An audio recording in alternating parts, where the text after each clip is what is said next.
14 মাসের দীর্ঘ দুঃস্বপ্ন, নির্ঘুম রাত আর মানসিক অস্থিরতার পর অবশেষে মাতানের জীবিত থাকার প্রমাণ পেয়েছি। আমার মাতান জীবিত, কিন্তু আমার বক্তব্যের শুরুতেই বলতে চাই, এমন কোনো সমঝোতা গ্রহণযোগ্য নয় যা সবাইকে ফিরিয়ে আনবে না, কারণ এর অর্থ হবে বাকি বন্দীদের জন্য মৃত্যুদণ্ড।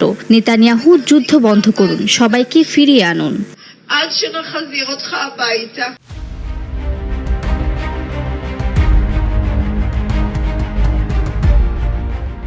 কানাডার পর এবার যুক্তরাষ্ট্র ভারত সম্পর্কে দেখা দিয়েছে উত্তেজনা। ভারতকে টার্গেট করছে আমেরিকা, অভিযোগ নরেন্দ্র মোদীর। এমনকি অভ্যন্তরীণ বিষয়েও হস্তক্ষেপের শিকার হচ্ছে নয়াদিল্লি। এশিয়াতে চীনের উত্থান ঠেকাতে যুক্তরাষ্ট্রের কাছে বরাবরই গুরুত্ব পেয়েছে ভারত। তবে সম্প্রতি বেশ কয়েকটি ইস্যুতে এই সম্পর্কে ফাটলের ইঙ্গিত পাওয়া যাচ্ছে, কেননা ওয়াশিংটনের বিরুদ্ধে এবার সরাসরি অভিযোগের আঙ্গুল তুলেছে নরেন্দ্র মোদীর হিন্দুত্ববাদী দল ভারতীয় জনতা পার্টি বিজেপি।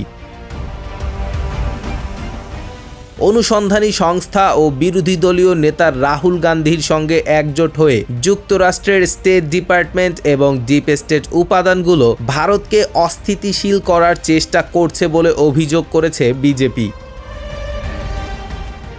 এ ব্যাপারে সম্প্রতি জিও নিউজের এক প্রতিবেদনে বলা হয়, মোদী সরকার আসার আগ থেকেই ওয়াশিংটনের সঙ্গে দিল্লির যে সম্পর্ক গড়ে উঠেছে, সেদিক থেকে বিবেচনা করলে বিজেপির অভিযোগটি বেশ আশ্চর্যজনকই বটে। কেননা দুই দেশের মধ্যে কিছু মতানৈক্য থাকলেও উভয়ই নিজেদের সম্পর্ক জোরালো করার ক্ষেত্রে সবসময়ই প্রতিশ্রুতিবদ্ধ। কিন্তু বৃহস্পতিবার ভারতের ক্ষমতাসীন দল বিজেপি অভিযোগ তুলেছে যে মোদী এবং তার অতি ঘনিষ্ঠ গৌতম আদানির বিরুদ্ধে ষড়যন্ত্র করছে মার্কিন স্টেট ডিপার্টমেন্ট। আর এই কাজে ব্যবহার করা হচ্ছে অনুসন্ধানী সাংবাদিকদের সংগঠন OCCRP কে। কারণ সম্প্রতি OCCRP একটি প্রতিবেদনে গৌতম আদানি এবং তার আদানি গ্রুপের বিরুদ্ধে 265 বিলিয়ন মার্কিন ডলারের দুর্নীতির অভিযোগ সামনে এনেছে।